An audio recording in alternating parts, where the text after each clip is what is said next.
少年よ神話になれ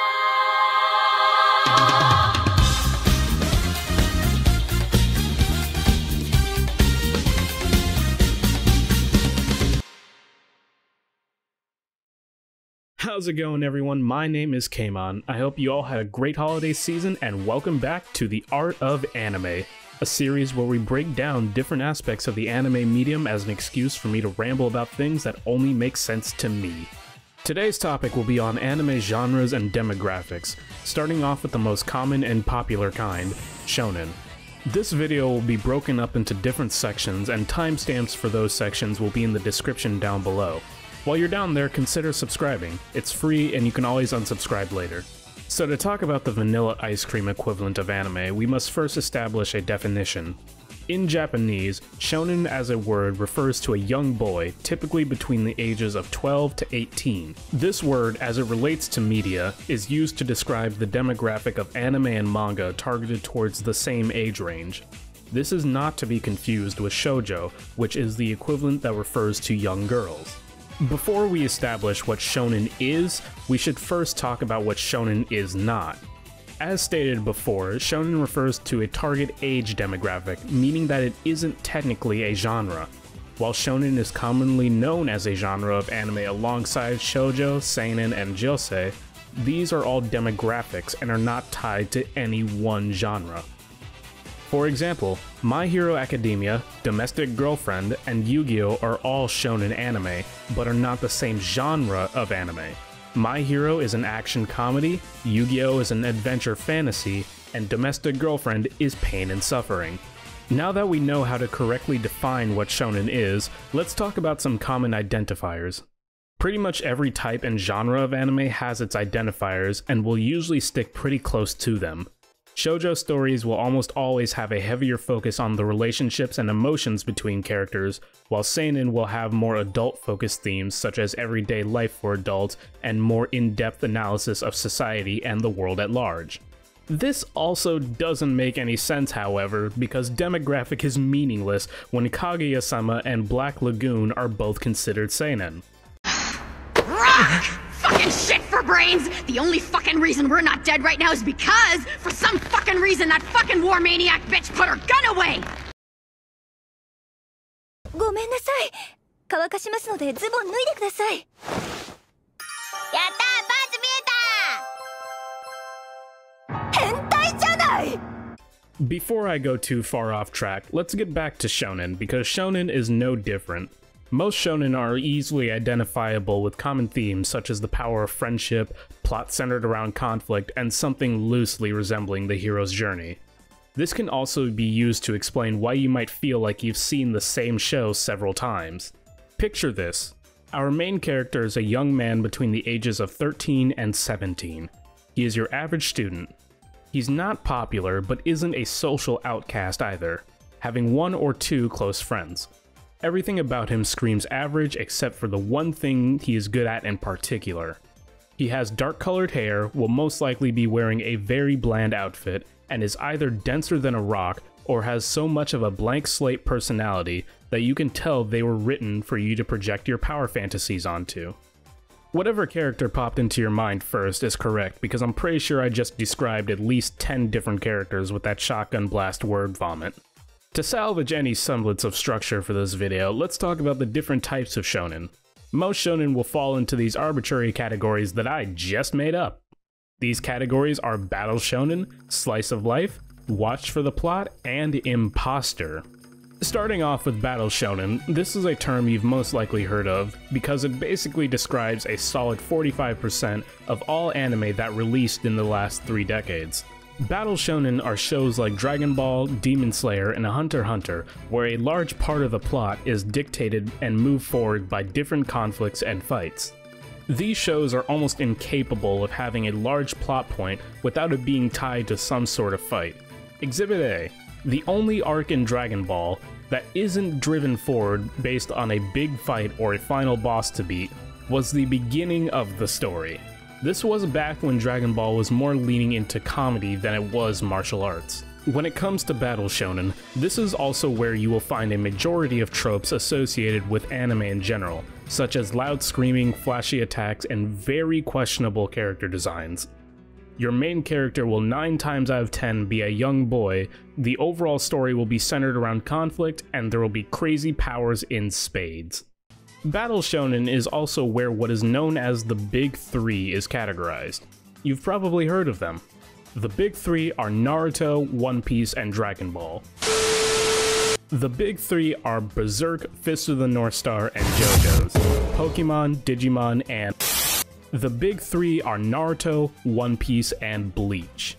These 3 shows are known as the Big Three because of their simultaneous domination over Weekly Shonen Jump, with their immense length and popularity worldwide compared to any other manga at the time. This, however, is poorly named, because most fans will assume that any 3 shows that reach a high popularity at the same time can be called the new Big Three. With the rising popularity of anime, there won't ever really be a new Big Three, because their status was gained through their worldwide popularity and sales numbers at the time where it was unheard of. I refuse to turn this into a rant video. If you want to know more about the Big Three, check out the Masked Man's video on it, link in the description. Up next we have Slice of Life. As we established, a large section of anime is aimed at the shonen demographic, and the slice of life genre is no exception. Slice of life as a genre focuses around showcasing the everyday lives of the characters in the story. So a shonen slice of life anime would most likely relate to the everyday life and situations that a young child would either currently be going through or would be able to look back on and relate to later in life. These can be simple things like ordinary school life with friends, or an average day at work, or the day-to-day problems one might face. A good example that showcases common tropes of shonen anime while also fitting into the slice of life genre is The Disastrous Life of Saiki K. Kusuo Saiki is your average high school boy, and by average I mean a near omnipotent psychic who really does not want psychic powers.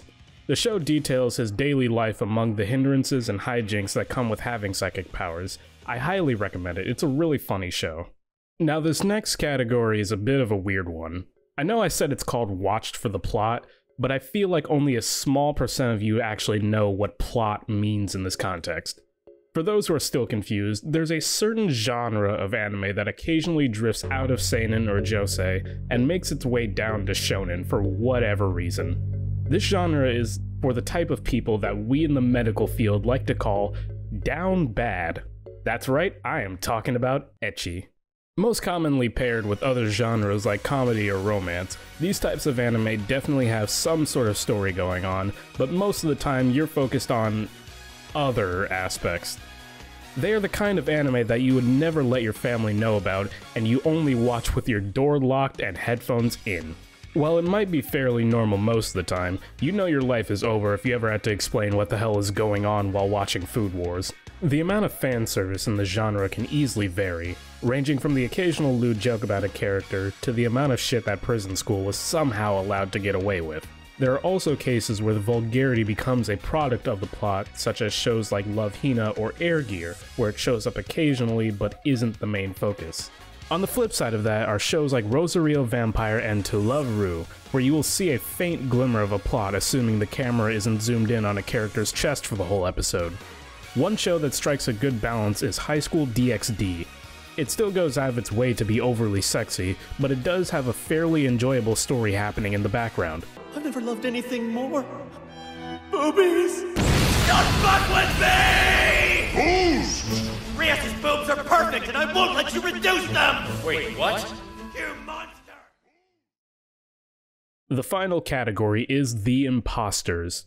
I call them imposters mostly because these shows are classified as shonen and do have some shonen characteristics, but are clearly written to be seinen or even josei.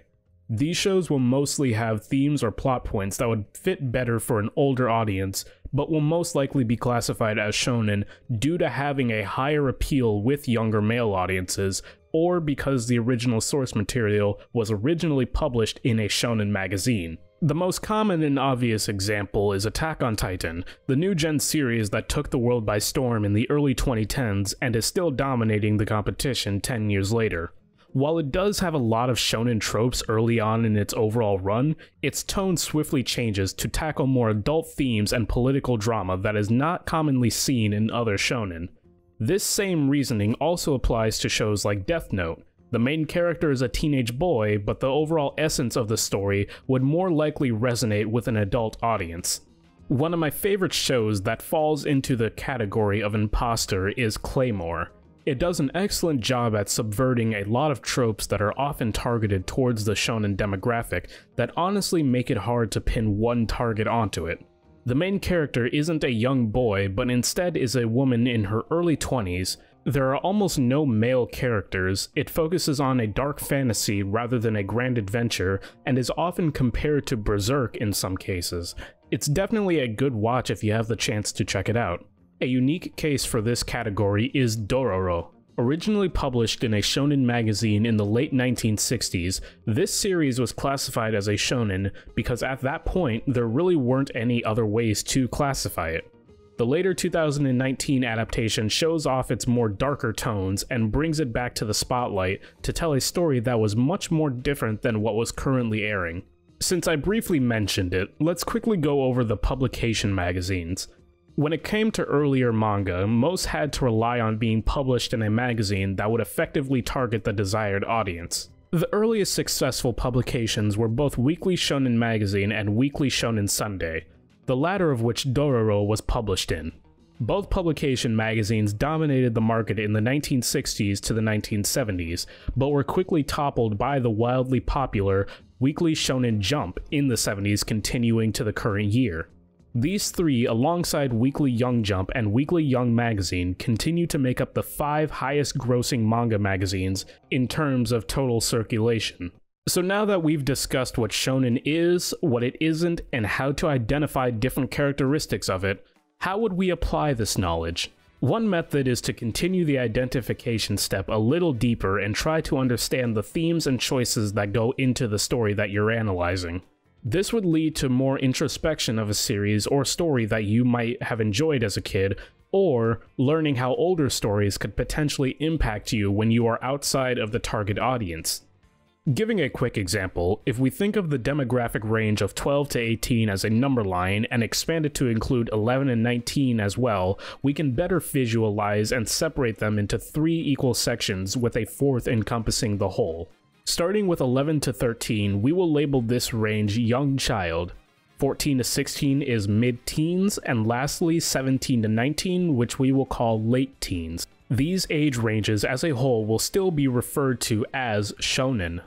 Next we will pick our shows. For this example, I'm going to use Naruto, High School DxD, Attack on Titan, and Full Metal Alchemist. Taking these shows, we can apply them to the 4 individual sections. Starting with Young Child, Naruto would be an easy fit for this section, since Naruto is also in this age range at the beginning of his story. His journey would serve as a good coming-of-age story that kids around his age could look up to while also learning from various themes present in Part 1 of Naruto alone. In the mid-teens section goes High School DxD. Now the reason why I apply this here is specifically for it being the early to mid-high school age range, where shows like this would appeal more to teens that just want to see hot anime girls. Attack on Titan goes in the late teen sections for a similar reason to Naruto going into Young Child. AOT has many themes that would be more easily understood by someone of more maturity, such as the political drama, intense emotional scenes, and the occasional crime against humanity. For the last section, Full Metal Alchemist is a good example that can encompass shonen as a whole. It is an easily digestible story that can be enjoyed by any age, but also has a deep and complex plot that can be enjoyed by older audiences as well. It strikes the correct balance of having a tightly structured plot while also leaving enough room for the audience to make their own interpretation of the themes and characters going into it. The second method is to compare shows to each other. Now before you get your torches and pitchforks ready, both methods at the end of the day are completely subjective. Unless I'm the one doing it, which means it's the objective truth. In order to compare 2 shows, you would first have to make sure that they are the same type of shonen, meaning that they are the same or similar genre or have comparable stories. Comparing Dragon Ball to Naruto is going to be a lot easier than comparing it to a show like Horimiya. After that, you break it down a little further depending on what is being compared. What's most commonly compared in shonen, and specifically battle shonen, are strengths and weaknesses of characters. This is called power scaling, where two characters from different series have their strengths and abilities pitted against each other to determine who the winner of a hypothetical battle would be. This is also where the meme of "but can he beat Goku?" comes from. Even though there are dozens of characters that can beat Goku, including but not limited to a buff 15-year-old whose power is to permaban you from existence.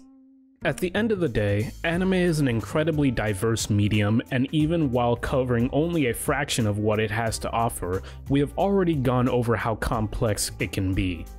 I encourage you all to consider subscribing and sticking around for more videos like this one so we can discover what more anime and manga has to offer together. My next videos will be covering some more character analysis as well as some fun video topics. With that, I've been Keimon, and I hope to see you all in the next video. See you later! いつでも I love you 君に take a kiss me